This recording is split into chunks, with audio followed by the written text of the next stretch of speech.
Yes. Yes. Let me know if I'm on. Ladies and gentlemen, it's your boy Sal, man. I'm back in the building.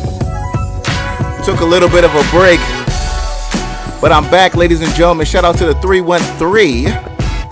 Episode 313. I think it's the perfect number to come back on.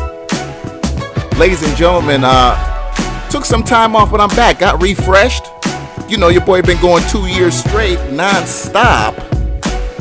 So I had to take a little bit of a break, but now we're back. Very disappointed in the kind of content that other people are putting out, man. But it's all good. I got to come back and feed the people the right way. Yes, indeed. Glad to be back. Shout out to the people coming into the chat in the chat room right now. Yes, indeed. Life for Business, Gucci, Money Bags, DPG. Shout out to all the people coming back. I know I'm surprising people. Yes, indeed. I know I'm catching people off guard. It's your boy Sal. I am not a licensed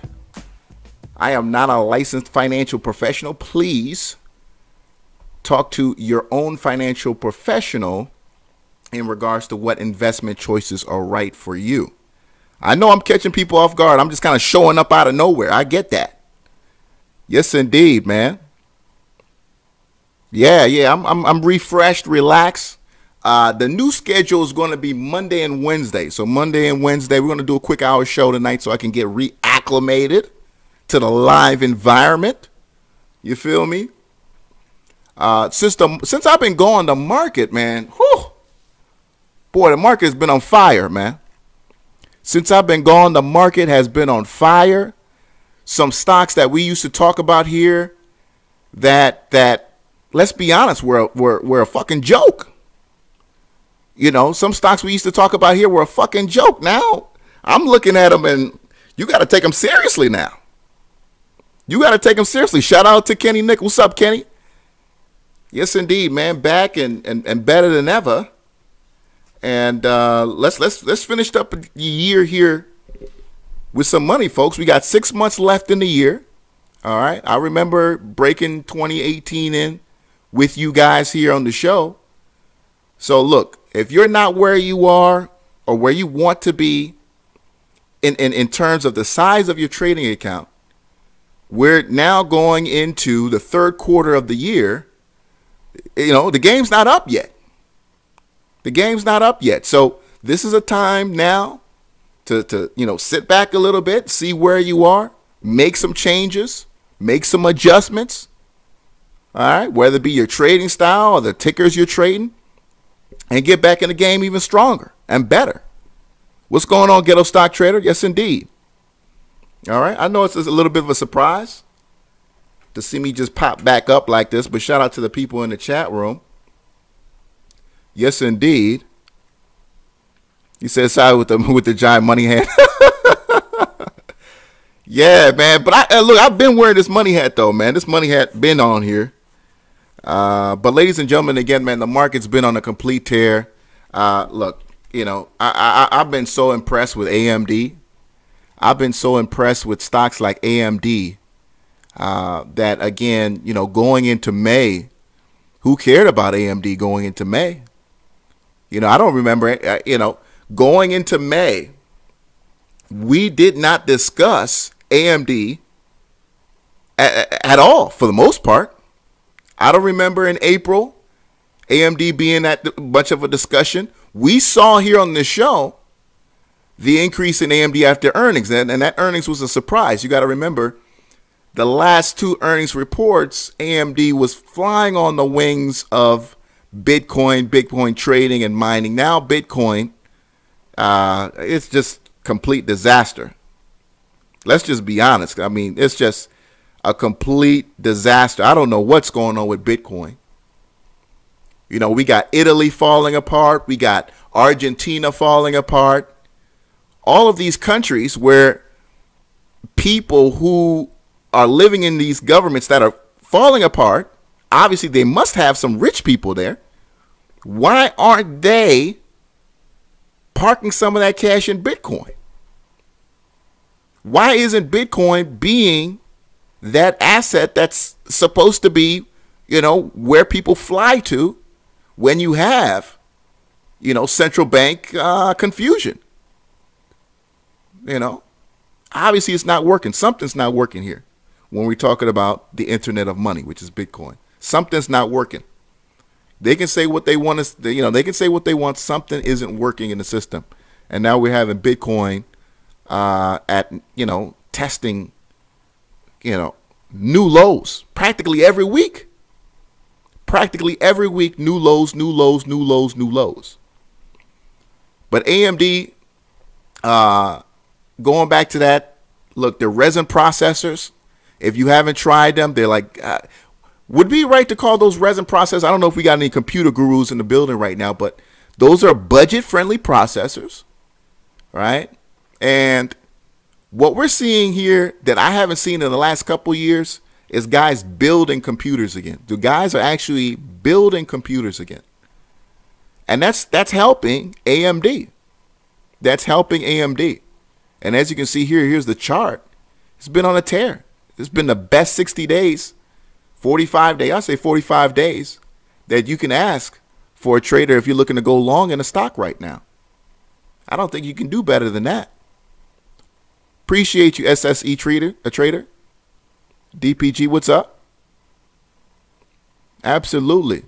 And here's the thing. I don't know if it's too late to go in there. I wouldn't say that. I wouldn't say it's too late to go in there. Obviously, yeah, if you've missed the boat and you're really interested, just wait for a good red day. You had one not too long ago here. That was a great entry on that low. And look where you are now compared. You're up almost a $1.30 from that low on that red day. So as you can see here, red days are great days to get into this stock. All right. Now you are up quite considerably. You're up almost $6 from the beginning of May. Now, if you're talking about some of these other FANG stocks, you're up even higher.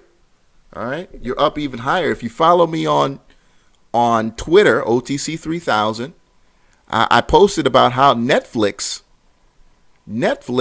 hasn't had a bad month. If you go to the monthly chart, Netflix hasn't had a bad month since November. They have not had a losing month since November. So, again, the real way to make money we know is the buy and hold, right? The buy and hold. Not necessarily forever, but, a month, 2 months, whatever it is.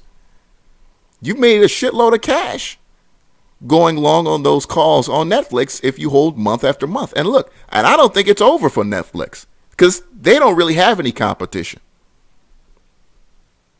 They don't really have any competition. Today, what was announced, AT&T and is it Comcast? AT&T and Comcast? AT&T and Comcast came out. They want to buy each other. If you know that, anybody who's been, unless you've been living on a rock, the Trump administration very much against that, right? Both companies are seen as quite liberal, right? Probably on the liberal side, particularly the heads of those businesses. They have connections. You can Google it. Connections to the Democratic Party and Hillary Clinton and them. So there was some, anxiety coming from the right in particular about this deal. I know the Trump administration tried to fight it, and they eventually lost yesterday in court. All right, Fox and Comcast. There we go, Fox and Comcast. Fox. Oh, no. But AT&T is in it, though.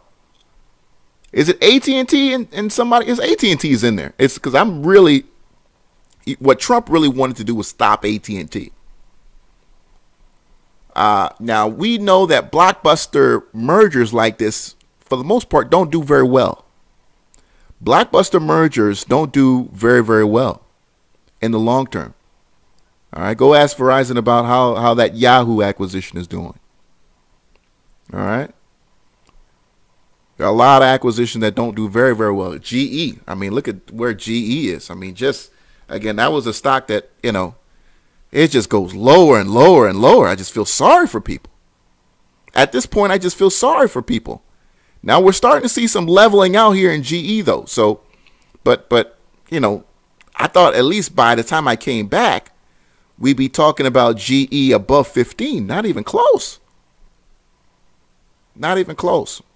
But again, that's another company that over the last 25, 30 years has basically increased its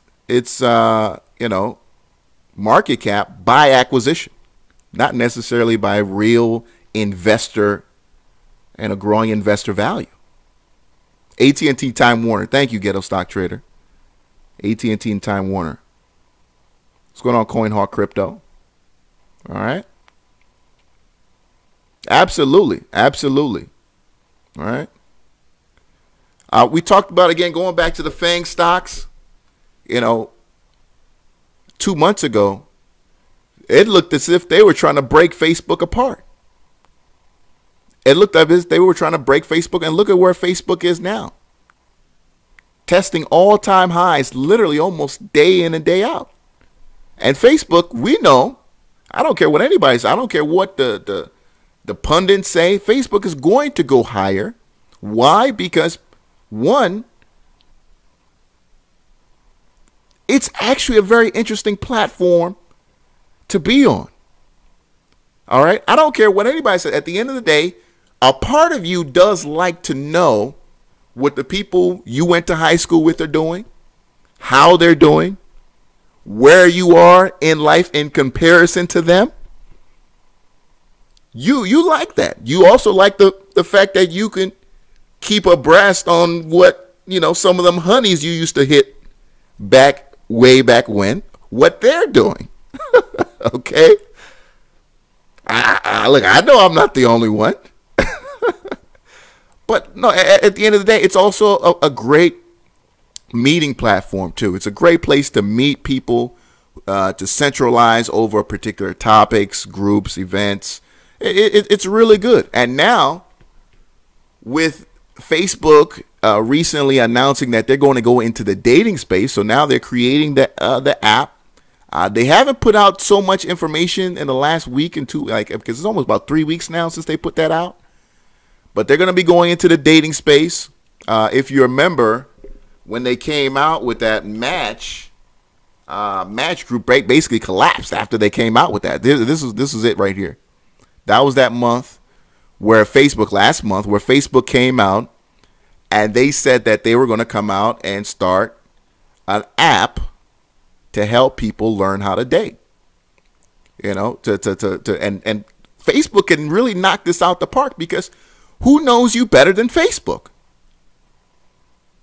Besides your family members and whatnot. But Facebook, obviously they know who you like to click on. They know the type of women you like to click on, the type of men you like to click on. Right? When you're in Facebook, you put in your criteria, what you like, what you don't like. So they've got that data set where they can put together and say, you know what, you click on a lot of girls who look like this. There's this girl that lives 10 miles, 15 miles, whatever it is away, and I think you would look good with her. You know what I'm saying? I think they can really knock it out the park. So I'm really interested to see how that plays out. I'm happily dating right now. So, but I know it's going to get a lot of guys in trouble. It's going to get a lot of guys in trouble, because that's going to be something people are going to get hooked on. All right. I'd like to know what you guys have been looking at in terms of the small caps. As I said, going into 2018, I was going to get out of the hood. I don't care what anybody said. I was going to get out of the hood. I was going to get out the hood of stock trading, which is OTC stocks. Don't get it twisted. If you call up about it, 305-600-2896, you can talk about it, and we're going to pull it up, and I'll be interested in seeing how it's going. But for me personally, I just can't take it anymore. Up 15%, down 15%. What's going on, Legendary Eights? I can't take it no more. I need something consistent. I need to be able to go in there, make my money in the same ticker day in and day out.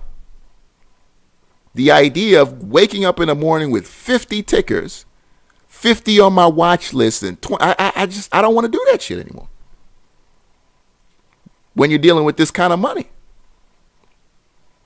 but let's see what you guys are looking at. Let's see what you guys are looking at. I thought the marijuana plays will start doing a lot more than they're doing. I think Canada legalized it. Didn't Canada legalize something recently here? I've been really disappointed because I thought some of these marijuana plays would really start moving. Even more disappointed than MJ, the marijuana ETF, the alternative harvest ETF. What is that? What is that? I gotta give it that. I thought it would do more. I'm almost embarrassed at how marijuana hasn't moved. We're going to find a winner eventually, but it's sad. And I understand there's some regulatory things holding the space back, right? There's some regulatory issues in regards to, whether or not banks can do business with these companies. That's holding it back. In fact, the Fed chair today spoke out about it. Powell spoke out about how he would love to see some clarity in regards to the regulatory environment when we're talking about marijuana and finance. All right. Now, obviously, the business is small right now, so you're not going to see an immediate impact. But I think when we're talking about local banks, we're talking about regional banks, right? Some of my favorite, STI, SunTrust, BB&T. All right, some of that one's very popular in the South. Then you can talk about these type of companies really benefiting from that when that happens. Financials, by the way, have been really struggling, man. Financials have really been getting, what's going on, Bats? Really getting, their asses handed to them. The only financial stock that I would probably get into right now is Wells Fargo. Because we know what happened to Wells Fargo. We know where they're working themselves out of. All right. And looking at the monthly chart probably is the best way you probably look at Wells Fargo right now. I like Wells Fargo here at these levels. Breaking back above again a monthly chart. This is the second month in a row of positive momentum for Wells Fargo. We saw how at the beginning of the year the stock really got crushed hard, losing almost $15 worth of value. Right? You got the beautiful doji candlestick, long-legged doji candlestick right there back in April. And so far, it's been doing well. As you can see here, climbing pretty nicely here so far in June. But the daily chart shows where the real benefit is here. And again, you're climbing higher. You're setting, on the weekly, probably on the weekly. This probably shows better on the weekly. But you're selling, those higher lows where Wells Fargo is going in the right direction. Especially if you want to compare it to some of the other ones that haven't been doing so well. Citigroup, Morgan Stanley, you name them. JP Morgan. All right. And I think instead of saying Morgan Stanley, I actually meant to say Goldman Sachs. They haven't been doing very well. The established financial, they haven't been doing very well. And I don't care what the talking heads were saying about, America's a special case. What happening in Europe is not going to affect. That's a lie. All right. We live, international capital is completely connected. And when we're talking about some of these international banks, all right, national banks, they have international holdings. I don't have any doubt that Goldman Sachs owns something out there in Italy, owns something out there in Argentina, owns something out there in Brazil. And that's got to be affecting them. We don't hear about it now, but we will, especially if emerging markets continues to sell off. And I want to look at, emerging markets really quickly if you haven't been paying attention. Testing some yearly lows here in emerging markets. EEM, the popular ETF. What do I think about Disney shares after? I'm disappointed that Disney didn't move up higher. PSA 2. I'm disappointed. Disney. I'm more. It's not even Infinity War. I'm more interested in them getting that streaming situation figured out. Are they going to go after Netflix or not? They need to put that information out in regards to Disney. We'll talk about that in a second. EEM, again, emerging markets falling apart. Now money in America is going to get more expensive. How is it going to affect emerging markets?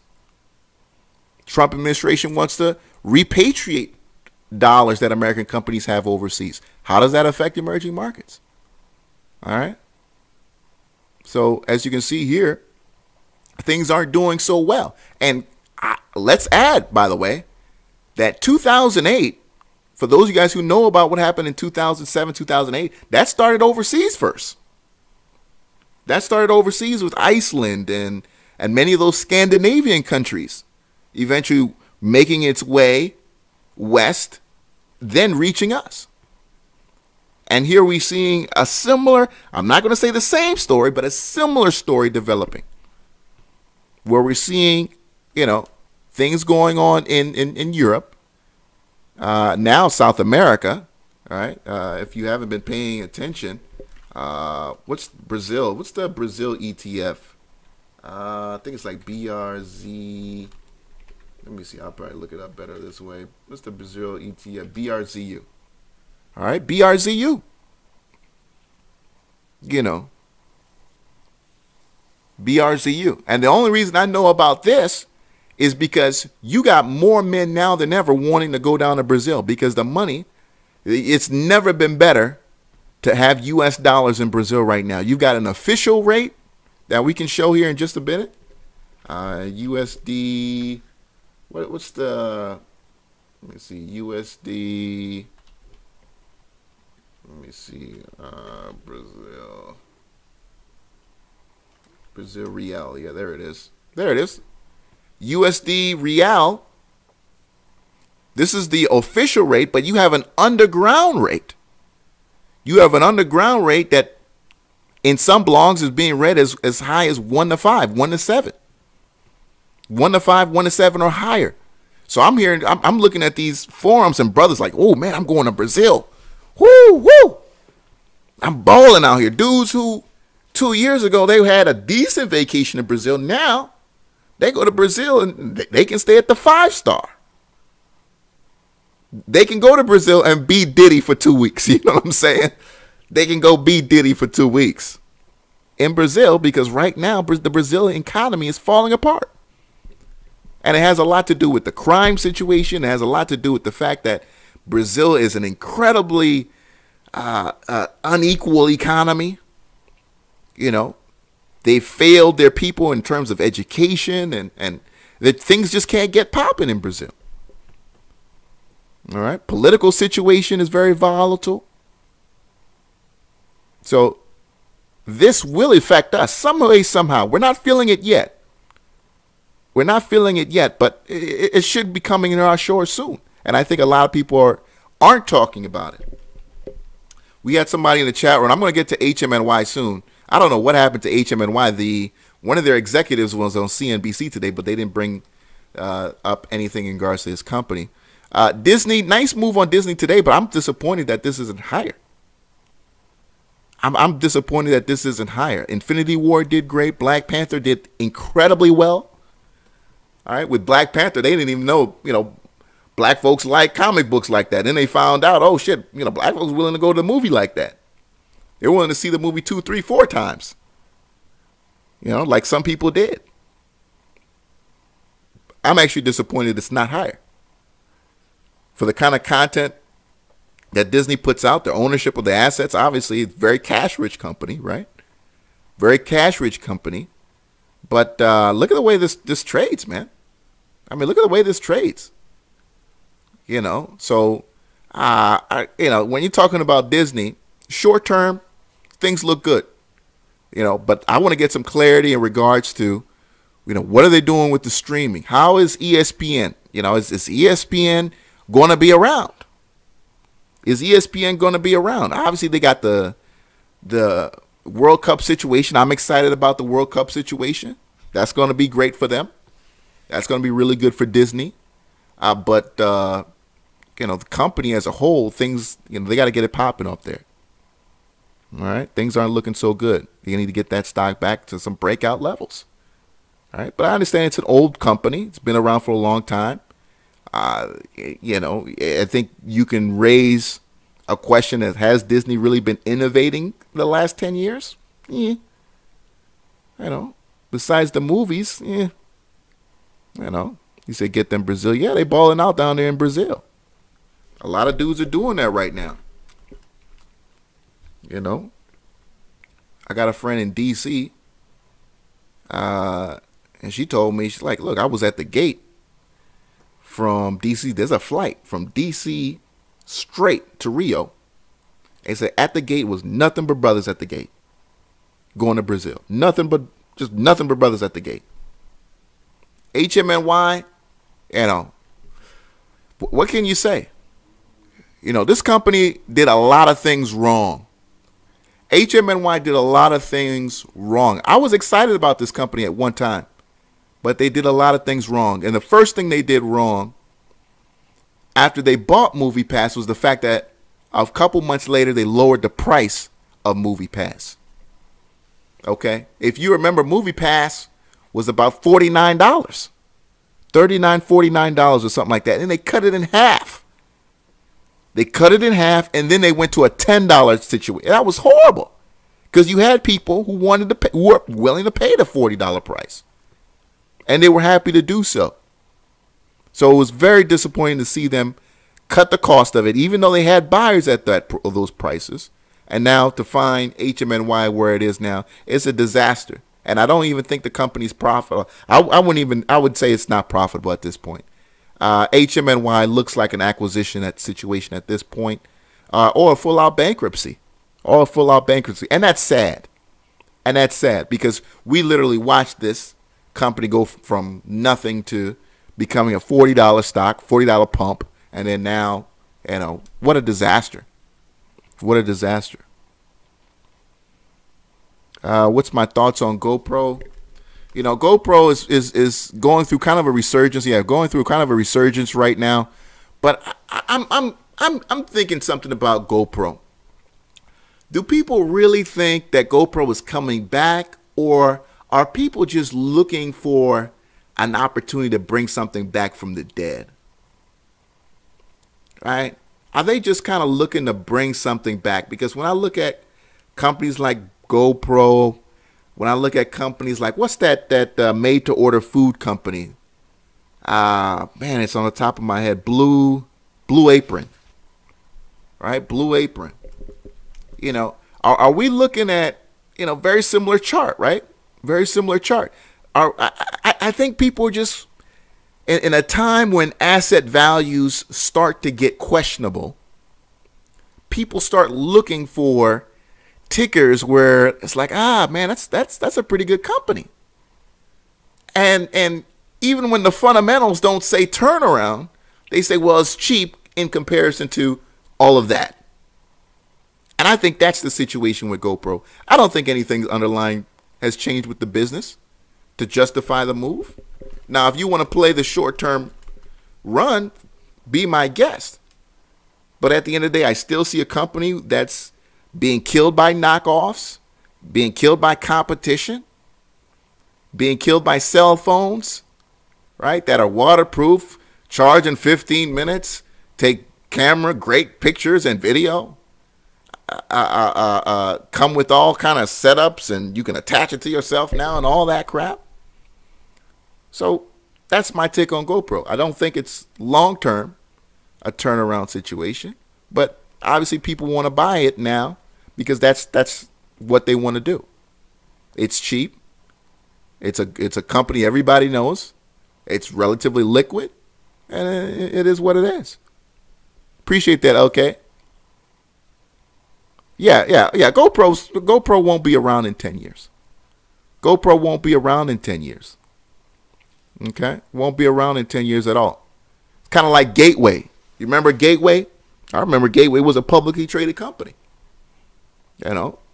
Flash in the pan. They had a good little run selling their little $2,500 Pentium 2 computers, and now they're gone. All right? They got bought out by Acer back in 07. Back in 07. All right? That's another acquisition that didn't work out too well for them. Because I think Acer got delisted too.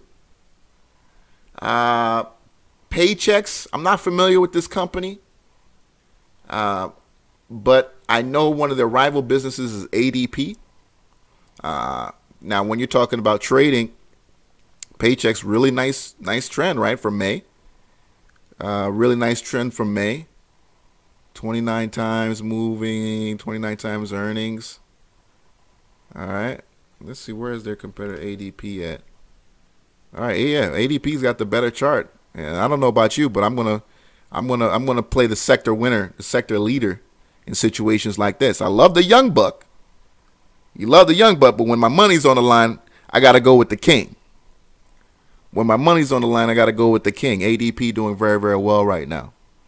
All right, ADP doing very well right now. All right, they handle your check processing, payroll, things like that. Yeah.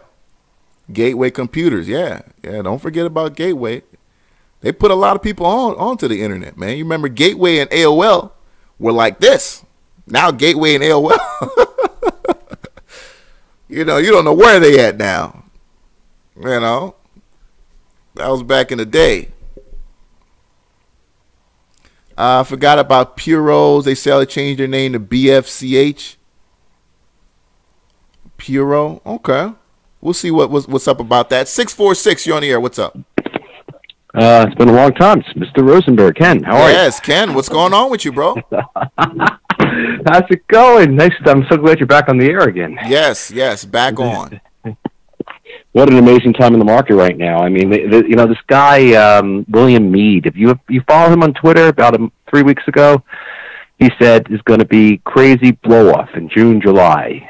It's going to be very easy making money, and so far it's incredible. Now, July so far, yes, it started really hot. I mean, 11 days straight of gains. I know we got a few red candles, but for the most part, those were light green days, although showed red. I mean, what have you been playing, Ken? Are you still in small caps? Because I know you were in IWM. So you tell me where are you at now? Okay, so it's funny. I bought some calls in Twitter last Friday, the weekly ones that expired June 15th. And I bought the $43 calls at 35 cents, and they first went all the way down to 20 cents. And then JP Morgan. It's funny, when those brokerage firms changed their price targets, they changed it from $39 to $50, and you know what Twitter's at now. Oh, yeah, and Twitter's going to get there. Great call by JP Morgan on Twitter. Look, you got the World Cup situation coming up in the next couple of days. I mean, Twitter is it's going to be an awesome, next month really for Twitter. So the World Cup and Twitter is just going to go perfectly together. It's going to be an awesome time for Twitter. So that's good. I mean, I'm sure it's going to 50. Who knows? Probably 50 in the next month. And then this morning I heard about Goldman Sachs. They raised the price target on Netflix from $3.90 to $4.90. So it's funny. You bought the calls this morning at which ones? The $400 calls, the June 22nd at 47 cents, and 3 hours later they're $2. So sold. Absolutely. Netflix, another great stock. No competition out there for the most part. I know you got some other streaming candidates out there, but at the end of the day, somebody's going to win out, and I think Netflix is going to end up winning out. And until there's some real viable competition, it's not a stock that I'll hold forever, right? I love the idea of playing the option side of the trade, but 217 times earnings, I don't know how this stock continues to go up the way it does, but hey, play it. Netflix, NFLX, nice move. Thank you. I think it'll be some more upgrades. So I think it's going to hit 400, whether it's this Friday or next Friday. That's what I think. I think so. I agree with you. There's nothing else to stop it out there right now, and people want to buy stocks right now. People don't want to sell. God. People want to buy. They want to see these things go higher, and just as what's his name? Oh God, there was a popular trader that came out. Paul Tudor Jones. Paul Tudor Jones. Yeah, he said about the FANGs going higher regardless of interest rate increases, and I agree with him because these companies make so much cash. What is 0.25 increase to them? What is a 1% increase? It's nothing to these companies that are making billions of dollars, although probably not profitable, but still generating more than enough cash to take care of whatever financial needs that they have right now. It's unbelievable, this tax, I guess the tax bill's taking effect. And another one, I didn't play this one. Last Friday, RH, Restoration Hardware, Jim Cramer talked about it on the show. And the stock was like 113, 114. You had to go all the way back to the 140, the 150 calls that were still $1 a call. I was like, I don't want to spend that much. Well, those dollar calls they're about $15 now. You would have made 15 times your money. Yeah, huge short squeeze. Yeah, huge short squeeze on RH. I mean, just caught a lot of people slipping. It almost looked like that situation at Lowe's a couple weeks ago. But RH, I mean, just insane. Or Shake Shack. I mean, RH, just wow, very, very impressive. Today's sideways day for the stock. Do you think it bounces from here, or do you think some profit taking takes place here? I mean, Kramer had the CEO on the show that was tonight, and he said it's going higher. I don't know. I'd be careful here. Any bad news in the market, it's going to come down a bit. Absolutely. The Jim Cramer pump is serious, though. But I agree with you. I know. Although Twitter went from 30 to 40, and then it formed a flag, and a lot of times that pattern is still bullish, and the stock goes higher. And Twitter did go higher, and I mean, it took some balls of steel for me to get in there last Friday, but it was the right move. Absolutely. I'm going to give you one that hasn't moved. It has a 77% short interest. AAOI, Apple Onion Ice. I think the risk reward is really, really good here with this one. Remember last year the stock made a huge run and then it crashed down. Yeah, I do remember. Really tiny float. Yeah, very small. It's a small. What would you call this play? Is it IT security, or what would you call semiconductor? Yeah, it was somewhere in the IT. I think it was IT security. Okay. Yeah, small market, small PE, very healthy. Yeah, I don't know when their next earnings report could be. Obviously, some kind of August 2nd. It's a while. Okay, so it's a while. So yeah, if they drop some news, maybe it could really get them running for the fences. You need a catalyst, right? Yeah, they need a catalyst. I mean, especially being that earnings is that far out. Wow, 70% float. Woo. But yeah, it's interesting. What we should think about is the World Cup's going on right now. Remember a few years ago, what was the last World Cup? A few years ago? Yeah, 3 years, 4 years ago? Mm-hmm. And I remember there were certain stocks that went up because of the World Cup. I think it was Nike. And if you find the ones that are being promoted, you're going to make money. Yeah. So Twitter, you said? Yeah. I think Twitter definitely is going to be hot during the World Cup. I want to say as well, Nike should run. I don't see why not. Nike would run. I mean, Nike is an international brand, very respected, especially outside of America. Because it's that part. How about Under Armour? Americana. Under Armour, I don't know about them. I don't know about Under Armour running during the. Maybe you don't. It's been running so far, but I definitely I can see Nike doing that. I don't know what the exposure Under Armour has to international soccer like that. Yeah, I don't know. So can I just mention a few small caps? I mean, I mentioned to you earlier to the BIOAQ. I've done really well with that one, although I probably should sell half or all of it first thing in the morning tomorrow with this news about DIP financing funding. That's going to be 11 a.m. tomorrow. So let me get that ticker one more time? Sure. I think it's B as in boy, I-O, Apple Quarter. Okay. BioAmber? Yeah, it's a Canadian company. It reminded me of Chemtora back in 2008. See, remember Chemtora was a bankruptcy play, went from 2 cents to $1 in like 3 months. Okay, yeah, these bankruptcy stocks are always pretty risky, but I definitely see where you're getting at with the talking about in terms of the opportunities that could lie there if you get it right. Yeah, and the volume's been pouring in, which is nice. So, but like I said, I can go down a lot quicker than it goes up. So absolutely. I think I'm up. I've got in at 2.5. I think it's time to load at least half tomorrow. Absolutely. I mean, yeah, if you're up over 50%, I mean, geez, a penny to 4 cents over 3 days, 400% gain. Man, that's incredible, man. That's just absolutely. It's incredible. Yeah. I'll give you that, bro. I'll give you that. I appreciate it. Insane.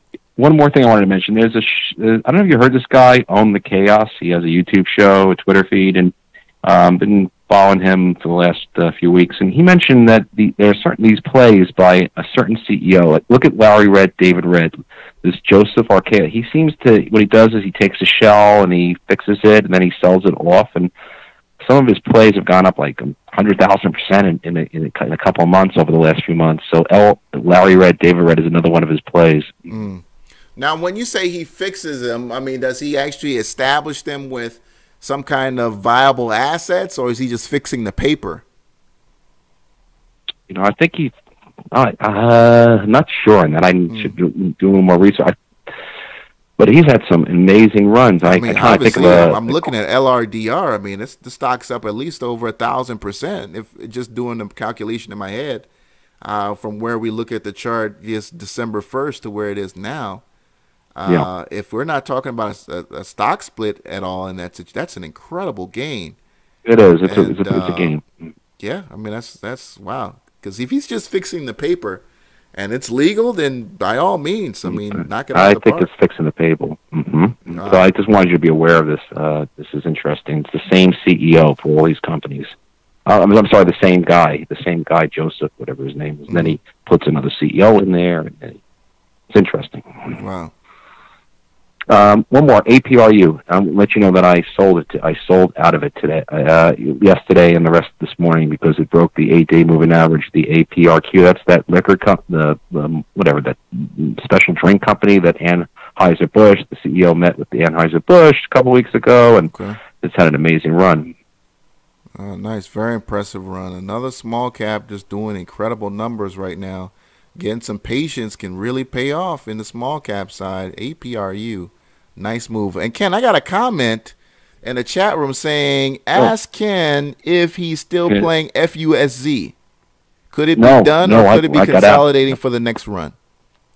I haven't. Because if you look at it, it's been like trending down below the 8-day moving average. So until you see a break above the 8-day with expanding volume, the volume's been decreasing. I don't think there's no rush to get back in yet. I made a lot of money and I got out. I told you between 240 and 285, and I just other better plays right now. Absolutely. And they show they had a good promotion there with that CEO. Man, that was one incredible promotion. And look, shout out to everybody who made money on FUSZ. I mean, that went from, again, another stock that was below 10 cents a share, going to as high as as 304. Yeah, 304. Incredible. It's amazing. It's been an amazing year between the PRED, when we began the year, PRED, and then FUS. It's just an amazing year. Absolutely, for the small caps. So much opportunity here. BYOC, Ken. I'm not like someone. Josh Felser is asking if you're in BYOC. No, it's funny. It's funny he brings that up because I threw 5,000 into it today. I really think we're bottoming here, and the thing's going higher. I just do. Oh wow, Ken they had a lot of. Did you saw the filings out? There are a lot of filings out there reducing the float. Blah blah blah. Okay, I gotta take a look at Beyond Commerce because I know, Ken, when you get into something, that means that the real deal is about to happen here. So we'll see what happens in BYOC. Yeah, like any stock that Ken talks about, give it 30 days and it's sitting into real nice profit. Beautiful. I like momentum. It's great. Oh, one more, VKTX. VKTX is a biotech, and this one's interesting. This one, they're comparing it to some other biotech. There's a fraction. I forget what the hell they do, but look at this chart, the VKTX. It's strong. Yeah. What happened there on June? What is that? June 1st? What was that? May 31st. Yeah. It's like huge. I don't know. I know it came down hard. It must have been something. Some trial must have been. Okay. VKTX, $11 stock, not definitely. Nice chart though. Nice Look chart. At the volume when it went up. Beautiful chart. Got a lot of support there up there at those higher levels too. Look at those. They're buying that. That's what's interesting to me. Mm-hmm. Yeah. Those are some nice bottom wicks. I mean, they're buying the lows there. So, interesting trade. Awesome. Well, appreciate it, Ken, man. Thank you so much. I'm back Monday and Wednesdays, bro. So don't hesitate to call in. I will. It's great to talk. Great to see you on the air again. Thank you, Ken. Thanks. Yes, indeed. Shout out to Ken for calling back up. That's the man right there, man. So shout out to Ken for the call. Yeah, man. He said he dropped 5 G's in that. He dropped 5 G's in that. So if we look at BYOC, he dropped 5, double his money if the stock gets to 18 or and more if it goes higher. As you can see here, BYOC has gotten to 16 cents before, right? That's a very healthy looking RSI too for a stock that's lost quite a bit and is trying to make its way higher, right? I'm not calling it a buy. He's just told you that he put some money into it, right? Yes, indeed. CPVNF. CPVNF. Not familiar with this stock. Obviously, we need some kind of. Let me know what the story is in here. I'm not familiar with the company. Obviously, look, we've seen stories like this before, and hey, this is sometimes how it starts. I know guys are looking at the chart and like, what the hell is that? This is sometimes how it starts. So he may know something about it that I don't know. Who brought that up? Templar Gaming. Templar Gaming. We'll see what happens. What's going on, Jeff? The Mean Marine. ENPH. Let's take a look at it. ENPH. Small cap renewable energy play. Kind of reminds me of that oil and gas play out of Alaska. I forgot the name about it. 301. You're on the air. What's up? Hey, Sal, it's DJ Younglove. I don't remember. I don't know if you remember, but I called about CPVNF a long time ago. I remember somebody bringing it up, but that's why when I saw it in the chat room, it looked familiar, but it's been a while. Right. Catch us up on the developments. What's been going on with that company? Well, I actually don't really follow them anymore. They're kind of garbage. Once I sold out before when they were up. I don't know if they were up like 1,000% the day I called. I sold out there and I just got away from them. Okay. They seemed legit at the time, but now looking back, it wasn't as legit as it seemed. It happens a lot of times. You get news from these companies, and it's Oh yeah, that's the OTC life. So you already know. Right. So I got another one for you. You've probably heard of it. It's HMNY. Yeah. We did talk about this one. Tell me what your thoughts are. I'm extremely bullish on it. I bought right near the 52-week low. It's at like 35 cents. I bought a lot. I guess I'll just tell you, I bought about 20 grand worth right there. You can look on the volume and see. Shit. Now you got to tell me. I put a lot why do into you it. see what do you see in it that you think you're going to be hitting the jackpot on this one? Yeah. So if you look at the chart, you can see it's just been hammered. Yeah. It looks like it's been hammered pretty much since the IPO, and it has been. So there's been a whole lot of share dilution, and just looking over balance sheets, looking over at what's going on, it seems like this is the low. I mean, I don't think it's necessarily the strongest company in the world, but it does seem that this is going to be the low. You get bad news out for long enough, and the stock will just keep on dropping below what it's worth. Mm-hmm. It's worth much more than it's valued at right now. So I'm not investing in it thinking it's necessarily a gold mine, but I am very bullish on it because of how low the price is right now. And they aren't going to go bankrupt. You can research the management there. Mm-hmm. They're not going to go bankrupt. And they just brought over one of the heads of Netflix to start working on their own movies. Yeah, which is really interesting. I don't know what's interesting because they had him on CNBC today. Didn't talk necessarily about. Oh, did they really? Yeah, they had him on there, and he was talking about the situation at Disney, not necessarily anything at HMNY, but yeah, they did mention that he went from Netflix over to HMNY. MoviePass, HMNY, they put out the fact that they had 3 million subscribers. They expect to reach 5 million by 2018. What's your time frame and where you could see your money starting to generate a return? What would you be happy with, or how long would you be sit in this? Well, I'll tell you, I have stop losses at $1, $5, $10, and $20. Okay. Most of it going out at the $1 and $5, and then I'll hold a little bit for the $10 and $20. That's what I'm looking at price wise. Actually, most of it's going out at the $5. I have a little bit coming out at the $1, but Mainly just to cover 3/4 of my the 20,000 that I put in. Just so that if it were to drop again, I don't feel so bad about it. You know what I mean? Sure. So when are you looking to have this make that kind of move, though? I mean, we're talking 2 years. now 2 years. I have a 2-year time frame. Okay. I have a 2-year time frame. I do see it getting to $1 within 6 months to a year, probably less. But I have a 2-year time frame. I'm willing to let it sit there for 2 years. If nothing happens in 2 years, I'll sell out of market. Okay. When I buy into stuff, I usually stick to the original plan. You know what I mean? Understood. That's my plan. I'm really I guess organized, and I stick to my goal. Absolutely. And I want you to. But that's what I see happening. What are your thoughts? Man, in the short term, I don't like what's been going on with the stock, but when you bring up the idea that, eventually bad news can be to a point where it's like, okay, it's not going to keep selling, right? So eventually another bad and share dilution is over. Right, and it just hits a floor, and that just happens, and then you get a kind of a bounce from that floor. So we're seeing it right now in GoPro. We're seeing it right now in Blue Apron. We're seeing it now in GM. Right. So GE had that as well. So yeah, you definitely have that floor, and you're probably going to get that bounce. Yeah, I don't see why not. A time frame though, I don't know. That bounce could come. I like that 6-month idea to $1. If you're willing to wait 6 months, I think you could see $1 on some surprise news. Yeah, I'm to the point now where I feel comfortable waiting. I'm not really playing. I do a lot of options trading. The vertical spreads and whatnot.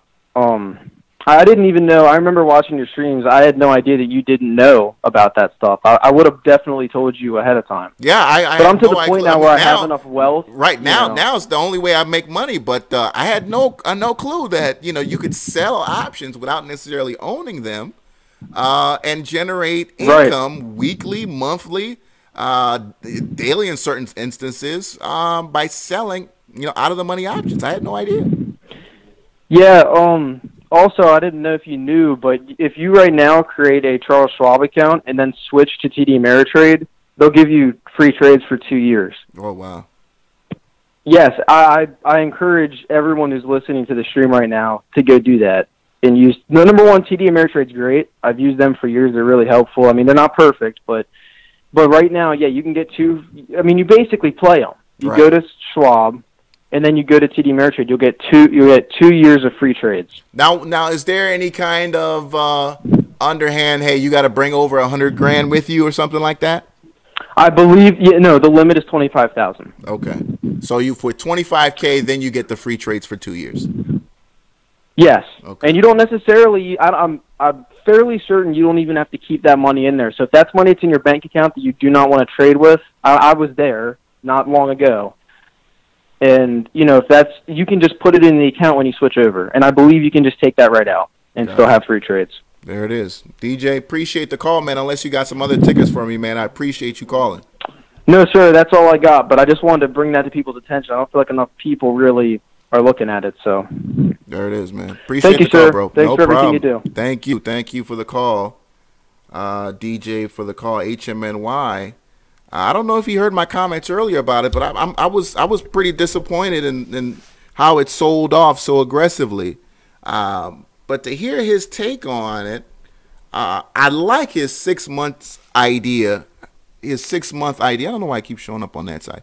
The 6 month idea to $1. All right. I'm hesitant on the 2 years, but the 6 months I like. 919 Bats, what's up? Hey, Sal. Just wanted to keep this short and just welcome you back. Yes. Missed you terribly, man. Appreciate it. Yeah, man. I know I got a lot of emails, people putting out whack videos and whatnot, and I'm here, bro. I'm here Monday and Wednesday, and then we're gonna slowly get into our old schedule. But yeah, let's talk about these tickers, man. What's going on? Yeah. So as you know, right now I just specialize in the SPY. I'm totally killing it. I don't know, how long have you been away, or how long have you been on vacation? Oh wow! I Has it left. been Yeah, it's been a month. So May 11th, and then I think we put out a couple other episodes in there. But May 11th was my last. okay? So Mhm. since you've gone, I've probably made about $15,000 on the SPY since you've gone. Mm. So yeah, so my target, and is 5,000 a week, which I managed to do week before last and the week before that. Last week came up short, but long story short, I've been specializing in trading the SPY. This thing, I know this ETF in and out, how it moves, how much it moves. Studied it for the past year, the past 10 years. I know every angle of this thing. And so far, yeah, I'm at probably an 85 to 90% accuracy trading the SPY. So very, very happy about that. And I'll talk to you and the rest of the family, the trading community, in the days, weeks, and months to come about that. But I'm literally just trading nothing but the SPY because it's profitable and because I have restricted trading, and that's kind of the result of having restricted trading, is I've specialized in it. Understood. Okay, And I know, Bats, we've talked about how, guys who specialize in one ticker or two tickers, you get zoned in on it and you get so familiar with exactly. it, it actually ends up making you, a better and more profitable trader. Tell people, are you going into it, for those who don't know, are you buying stock? Are you trading options? And if you are trading options, are you doing any kind of advanced option strategies, or are we just talking calls and puts here? Mhm. Okay, so I trade SPY options, predominantly day trade. Occasionally I'll swing trade, but my thing right now is day trading. I make most of my money 5 to 10 minutes of trading. What was your other question? You asked about whether I trade options. Okay, advanced options trading. I don't do any of that. No verticals, nothing. Simple buying and selling puts and calls. Like I said, most of my trades last from 5 minutes to 30 minutes. I'm averaging about anywhere between 20 to 60 or 80% per trade. And obviously, the power of options, you can magnify your gains that way. But also picking the expiration dates, it's very important what dates you pick. And I kind of manage that with my position size. I started off, a month before you left, I'd started with about $500, small position. I've now scaled it up to $5,000. So that's where I've peaked right now, and that seems to be the perfect position size for me, is going in with $5,000, putting in a 5-minute trade or a 10-minute trade, walking out with anywhere between $1,000 and $3,000 a trade. So I've analyzed all aspects of trading the SPY, position size, risk management, all of that, and I've come with a formula on how to trade the SPY, what time of day, what to look for. But so no iron condor strangles, none of that, just simple buying and selling of calls and puts. And then there was one last point I wanted to make that I forgot. Yeah, I'm using simple support resistance. Yeah, I was just about to get at that. It sounds like you got to be. Right. I mean, one, it sounds like you're coming out with a DVD, but you also have to be a master. I wish. at your support and resistance lines to be successful at that strategy. Yeah, so one thing I must add to, because when you say simple support resistance, some people have a good handle on that, others don't. Assuming you don't, I have two other indicators that can help with support and resistance. One of them is pivot points. Pivot points is used a lot by, Forex traders, and, watched a few videos on that, got the hang of pivot points. Pivot points are good if the stock actually moves. The SPY typically moves $2 a day. It hasn't been doing that of late, so pivot points have not been useful for me. Assuming pivot points don't work for you, then I use Fibonacci retracements. So basically with Fibonacci retracements, throughout the day, for each high and low that's developed, you're going to draw those Fibonacci lines. In Thinkorswim, you get about 7 lines from the 100% to the 0 Fibonacci level, and the price action seems to gravitate towards these Fibonacci levels, and they almost act as self-fulfilling prophecies when it comes to getting resistance and support. So assuming you can't draw your own resistance and support, Fibonacci levels have worked for me. The problem with just using Fibonacci or support and resistance is it doesn't show you the trend. So any trend indicator used in combination with support and resistance is pretty much all you need. I use the Ichimoku cloud because that gives me a little more. It gives me support, resistance, past, present, and future, as well as the trend, because the gradient of each cloud tells you whether there's a downslope, whether it's in consolidation, whether it's on an uptrend. So I personally prefer the Ichimoku cloud for looking at trends, and I'm trading on a 1 to 5 minute chart. Most of my entries are on a 1 minute because in 5 minutes you could have a double bottom or triple bottom within those 5 minutes, and trying to catch that in 5 minutes, yes, you may be able to still get it, but my entries are based on the 1 minute. But then when I want a bigger picture of what's going on, then I go to the 3 minute and the 5 minute. I don't need any other time frame. Like I said, the SPY, like the VIX, is temperamental. Donald Trump could sneeze tonight, and tomorrow the SPY is going to move. So for people who ask me, oh, what's happening to the SPY tomorrow, I really don't give a damn, because either way, I'm going to make money, whether it's up or down. I've made money buying puts. I've made money buying calls. It doesn't matter. I make money either way. And that's it. And then last but not least, this is optional on the technicals, VWAP. If you want, VWAP will give you a certain amount of directionality based on volume, momentum volume, and it often acts as great support and resistance. One of the strategies that I use, which is waiting for the last 2 hours of trading, and then basically when it forms the new high of day or new low of day, you basically play the reversal. So like there's a beautiful setup today in the SPY that I played in half an hour where it came to form a new low, and then I got in, and then basically I think in terms of the time it was somewhere between I want to say 2:30 and 3 o'clock. Yeah, I think seeing that on the SPX as well, because I'm currently selling some of those out of the money, and that was a nice move on that breakdown today. I think it was between 2:30 and 3 o'clock. So it established a new low, and those who have been watching me, my tweets, the one strategy I say, if you don't get into the SPY early, wait until the last 2 hours of trading, because that's when it normally starts to do its moves. So if you wait for the last 2 hours and wait for a new high of day to form or a new low of day, you just simply go in with the reverse of that, whatever that price action was.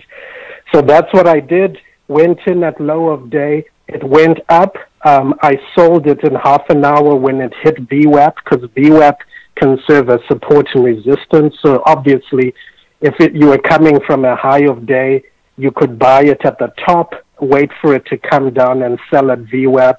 It went higher, actually. So the $1,200 that I made in 30 minutes, I actually left an additional $1,300 on the table. I risked $4,700, made $1,200, which was 25.7%, which is, for me, this is like a regular trade like that I do a lot, where I make anywhere between $1,000 to $3,000 depending on my position size per trade.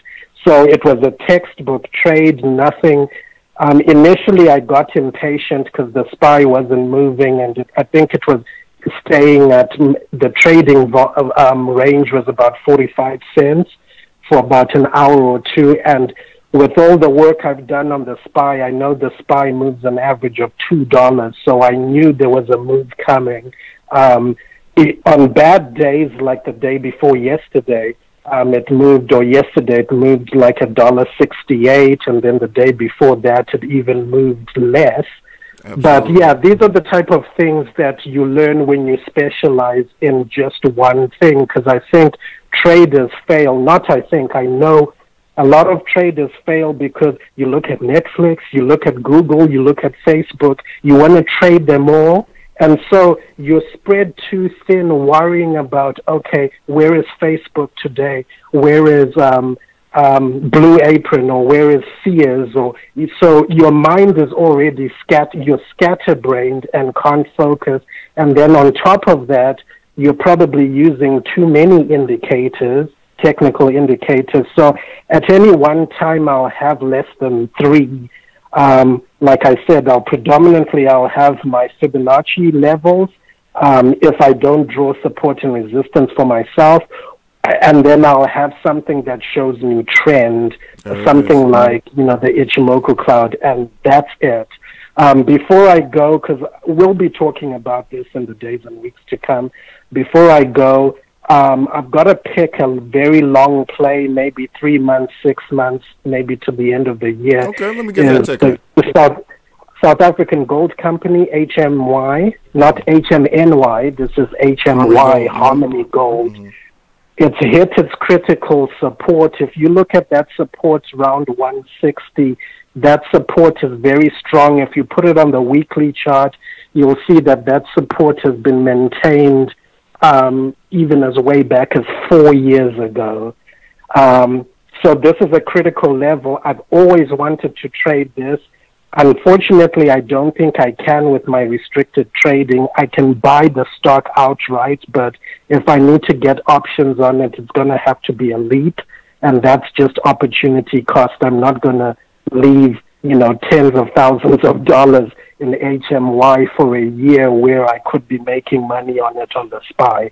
So this for me, if someone said, pick a stock today that you can buy outright or have options on and hold for the next 3 to 6 months, because gold is going to turn around. It's been on a low right now, but as the summer comes in and we start getting into winter, there's going to be a time when the gold will be at its highest. And for Harmony Gold, it's at a good price at 160. You can buy it outright or get options for it. So that's the one stock, if I had to go into right now besides the SPY, that's the one I'd be looking to go into. Yeah, sorry I made it extra long, but it's a very, very happy that you're back, Sal, and we'll be talking in the days and weeks to come. Yes, indeed. Appreciate it, Bats. Thanks as always, bro.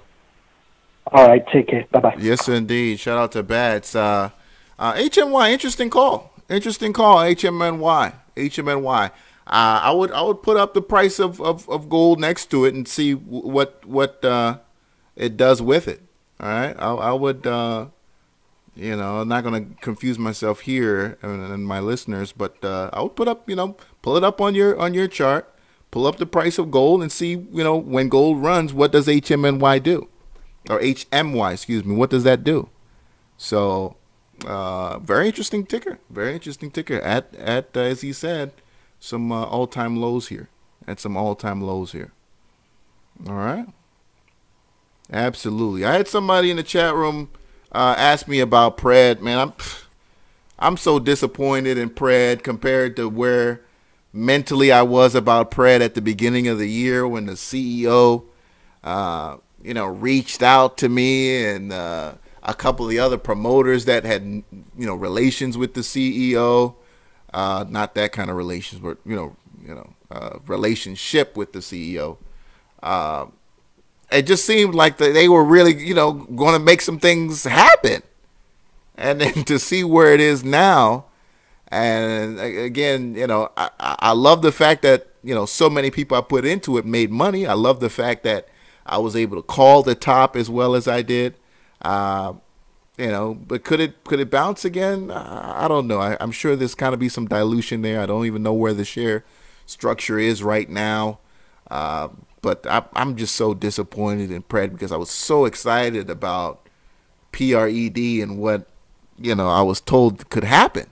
And I saw the list of the people involved and, coming from academia and I saw people from Yale and all these incredible institutions, smart, bright people. I'm like, oh, okay, these people are the real deal, because I understand that in capital, when you are sitting in front of somebody and you want 10 million, 20 million, and many of these people who have the opportunity to give you this kind of money, they're very classist in a way, especially in particular to education. So if you come from that kind of background, that kind of gets their guard down, and they're more comfortable with doing business with you. So I thought the people behind Pred would be able to get themselves in situations that other OTC companies just aren't going to be able to do. And come to find out, Pred is a big fucking joke. It became a big fucking joke of 2018. And could that be a turnaround in the short term? I don't know. But I was pretty disappointed. You said Barry says July goes to $3. Yeah, right. $3 goes to Pred goes to $3. But you know what? I want them to be successful. Successful. All right. Just as much as I wanted people from MGTI. I shitted on MGTI all year because, I knew what it was, right? But MGTI, here's another one. That's going to be going sub $1 very, very soon. That's going to be going sub $1. I don't like anything Bitcoin right now. You got to understand, at below $5,000, Bitcoin mining is unprofitable. Below $5,000, companies like MGTI and many of your larger Bitcoin miners, they got to start questioning themselves of whether or not mining even makes sense. Unless you're living in, Podunk, South America, or somewhere, in Africa, or right next to a dam where you're paying 10 cents a kilowatt or whatever that measurement is. It's not profitable. It's not profitable for the most part. Bitcoin mining it's incredibly capital intensive, very expensive. So Bitcoin has to stay at a certain level, or otherwise guys are just like, I'm not going to mine that crap. He said you don't mine Bitcoin, mine whatever coin is profitable. Well, cryptocurrencies, we were once at a time where there were over 5,000. Was it 5,000 coins at one time? I don't know what the high is now or how many they are actively being traded now, but that was, it feels like it was just yesterday that you had, over 1,000 Bitcoin videos being added to YouTube every day. What's going on, Crypto Mike? I'm still holding out hope that Bitcoin can work because I'm a big believer in the idea of taking capital, particularly in the business of remissions. Foreigners who live in other countries sending money back to it's a crime what they're paying for right now at MoneyGram, at not Wells Fargo, MoneyGram, Western Union. It's criminal. It's almost criminal how much these people pay to send money, to send $50. They got to pay like 10 to send 50. It's ridiculous. So I want Bitcoin to win for that. And I don't know why we haven't come up with, or somebody hasn't come up with a great remittance platform for Bitcoin where I can buy Bitcoin here, send it to somebody, in Brazil or some poor country, Pakistan, whatever it is, and they can translate it into dollars on that side, at a booth or some kind of convenience store. Why is that business not out there? I don't understand that. BFCH BFCH. Somebody said they used to be called Puro. It used to be called Puro. They changed their name, BFCH, Bit Frontier Capital. All right. But I'm one of the people who does believe that Bitcoin will have its its head up again. You got to understand we live in a world where, people will manipulate asset prices to get them to certain levels where they can accumulate a large percentage of that asset, and then all of a sudden it's what everybody wants again. So, it's so funny because we just had an article come out today where somebody said Bitcoin prices were manipulated last year. So it's very interesting. Bitcoin idea is great, but like AOL, it may not be the one to last. We'll see. I know that there's some upgrades being made to Bitcoin where it'd be able to transmit a lot faster than it is doing now. So if it's something where it can be upgraded and it can be as fast as a Litecoin, as fast as a Monero, as fast as some of these other cryptocurrencies, then game over for some of your pot coins. Then game over for Bitcoin Cash. You know what I'm saying?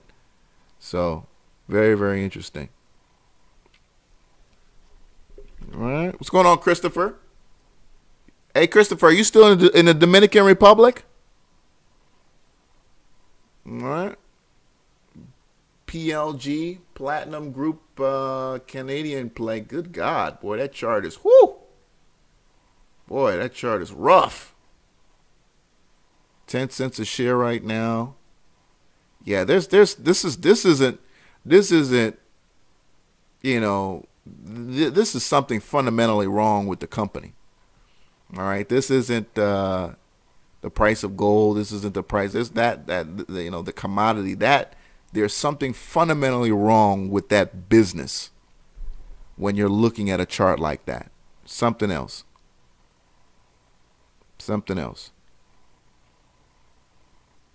All right.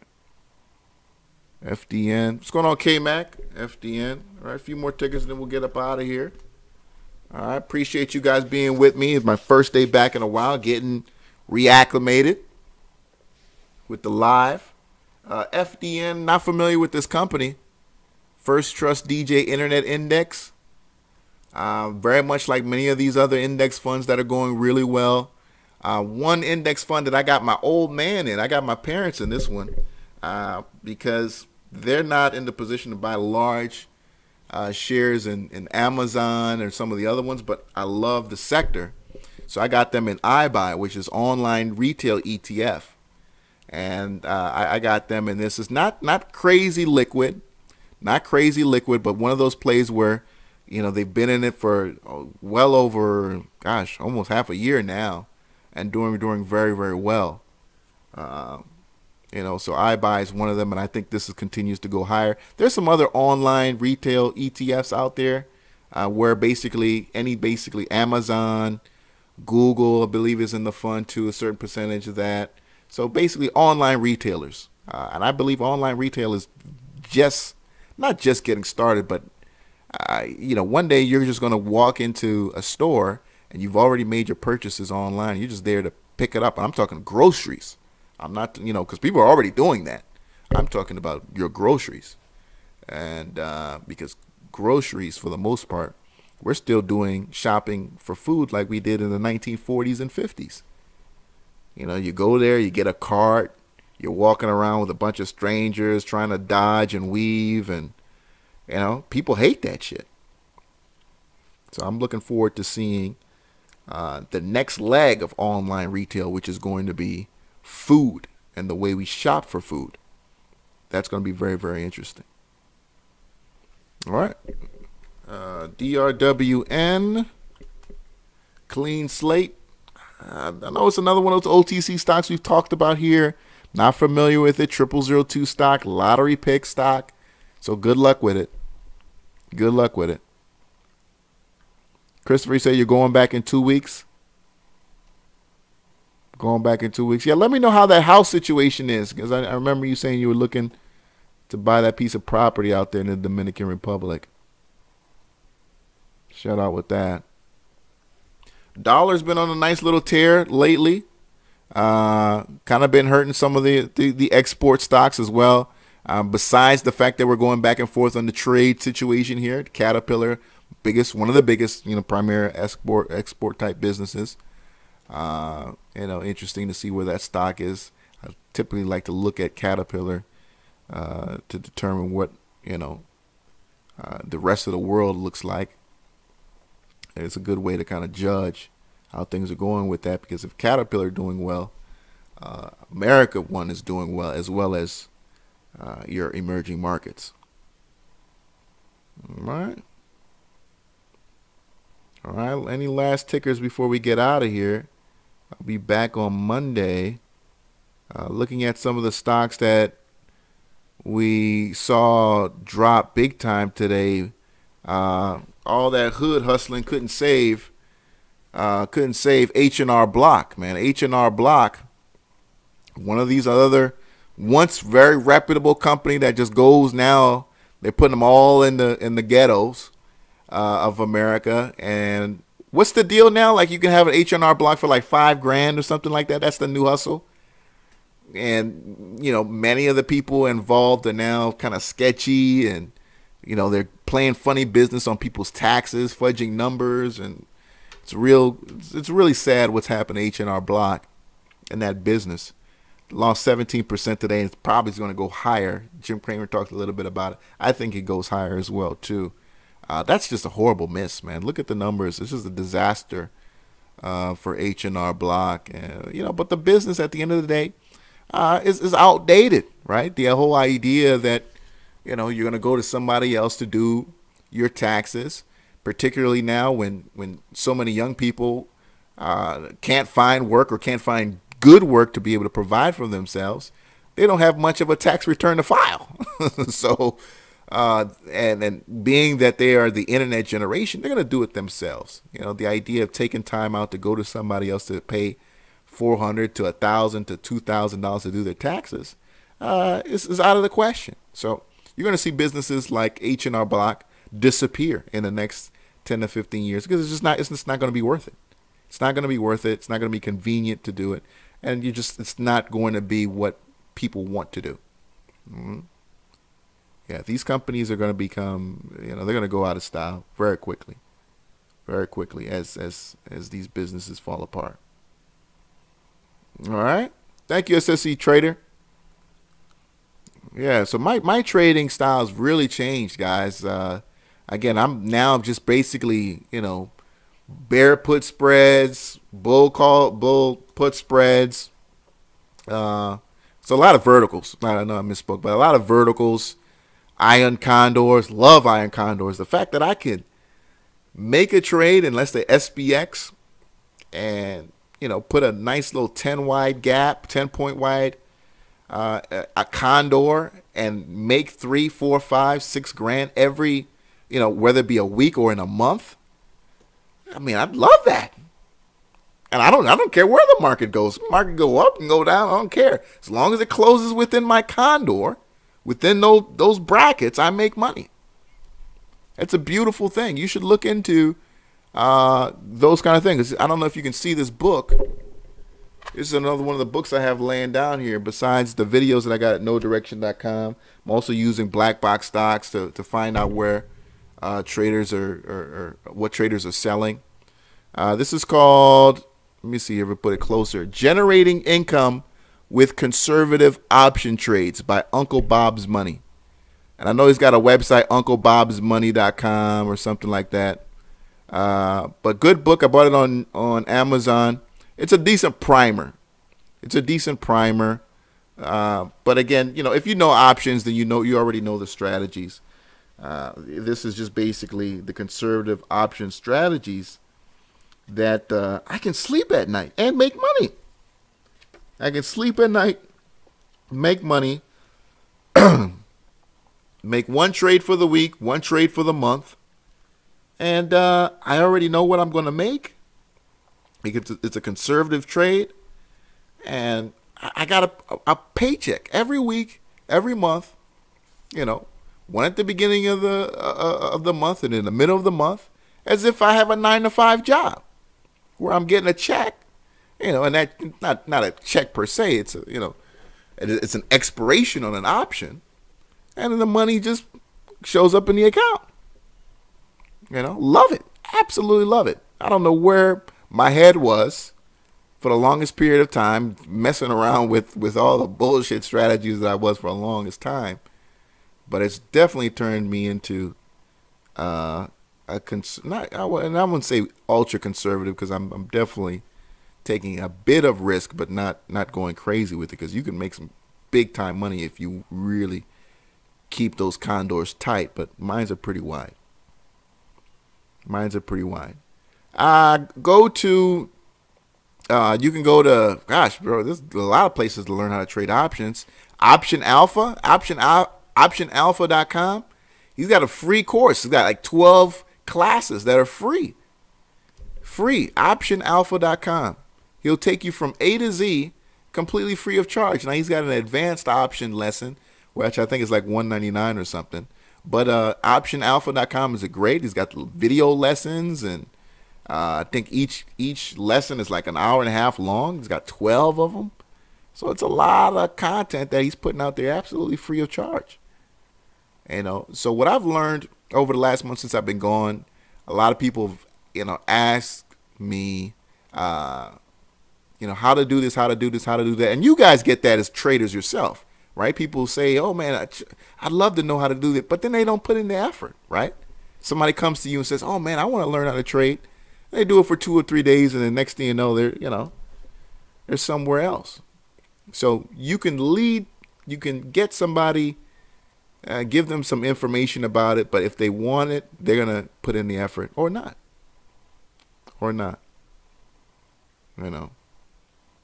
But if you're one of these people who's been struggling in trading stocks, maybe you might be interested in learning how to trade time. Because that's what I'm doing now. I'm time trading.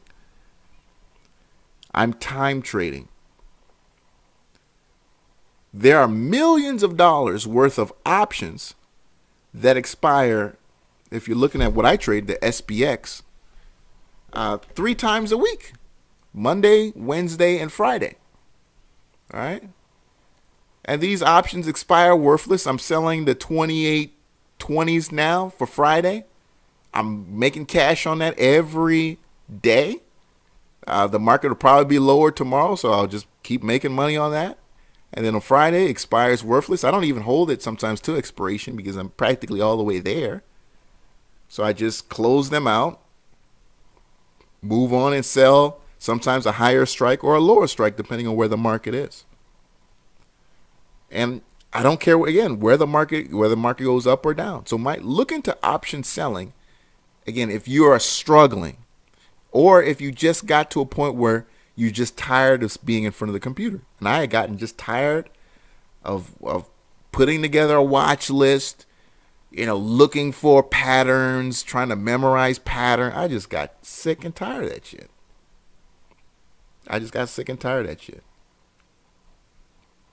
Like what Bats is doing. I love the fact that my brother's making money. But being in a 1 minute chart, 2 minute chart, I can't do it, dude. I don't want to be in front of the computer like that no more. Now I need a fat check every month, and then at the beginning of the week. And that's kind of how I like to set it up.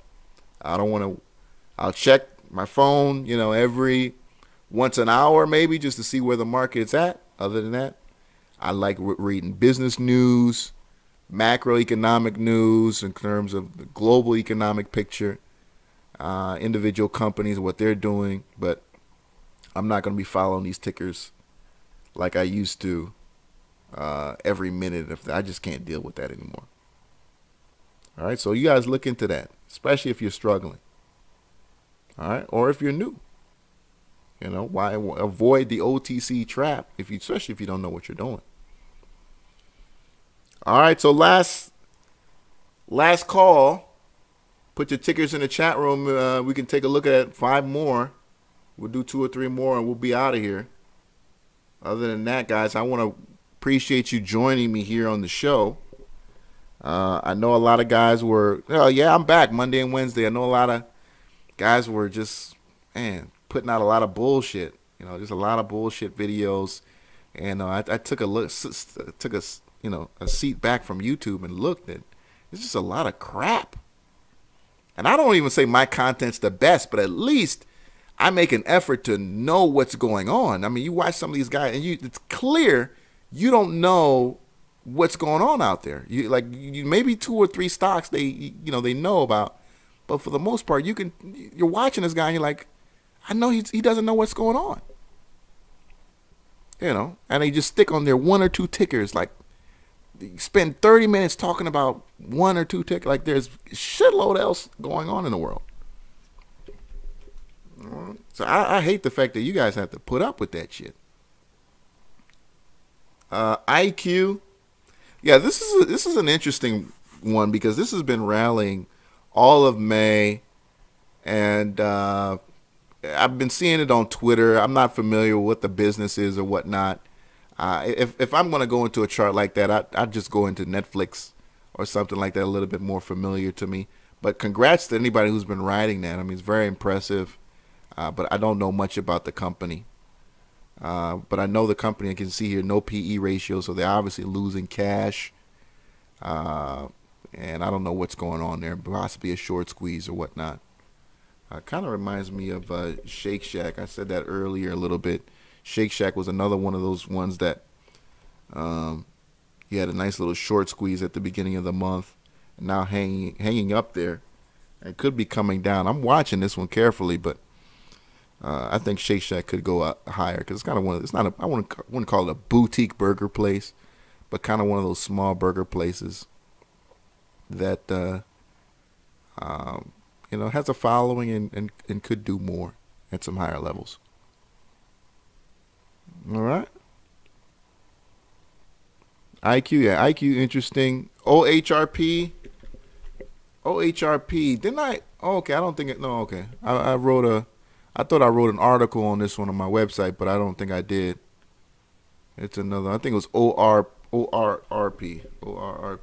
Yeah, I wrote an article on this one. That piece of crap that looks like it's coming back now. Look at that crap. OTC stock. These guys love the pump, boy. Woo! They love the pump. ORRP. Yeah, they're trying to bring this one back. Volume has been pretty light though. Thoughts on AMD puts?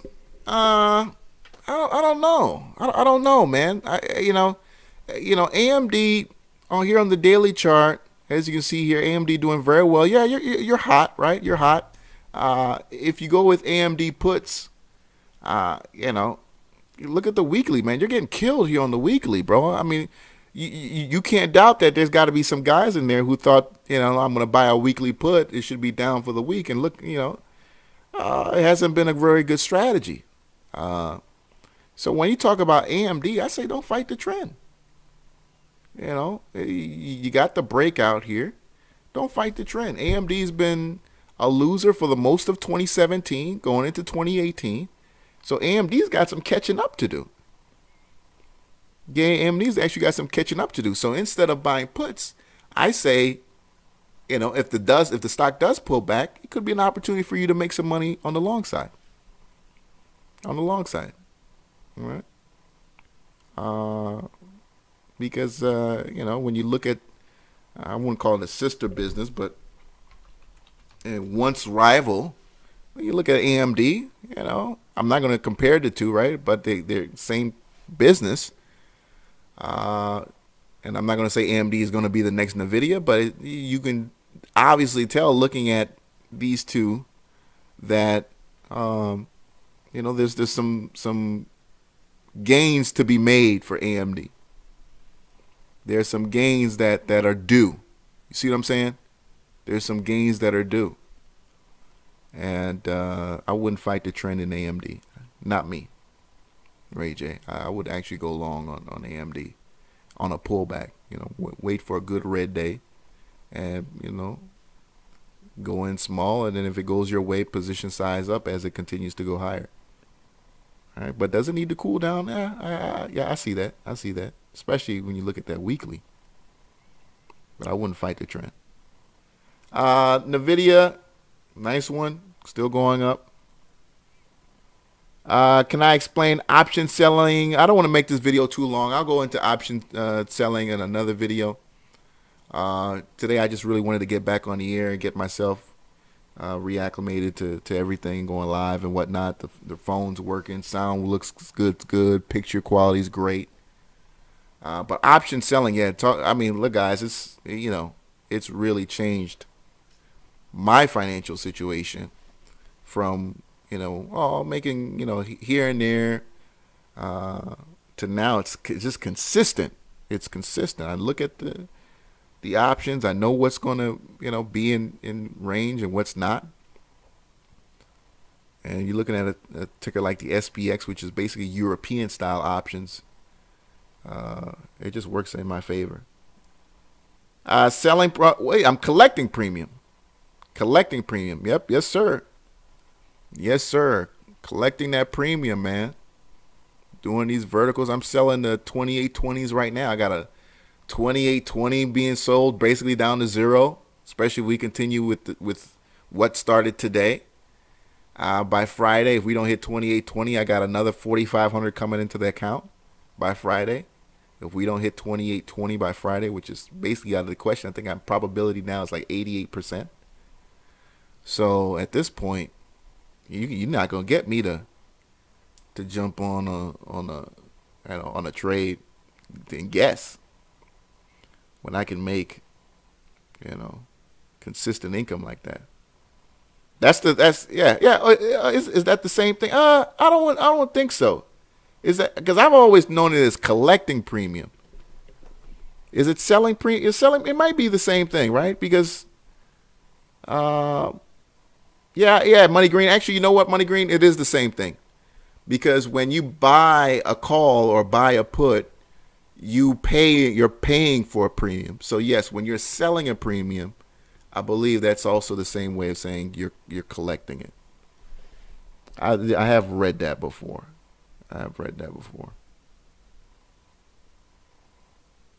All right. I appreciate all of you guys being back here, man, and joining me back here on the show. I appreciate all of you. Man, I don't know what else to say, bro. I'm going to be back on Monday. Good to kind of get back, and love to see you guys bring your tickers back. I know I caught a lot of you by surprise just showing up like that. So I know people are going to be in the comments like, whoa, I didn't know you were coming back today.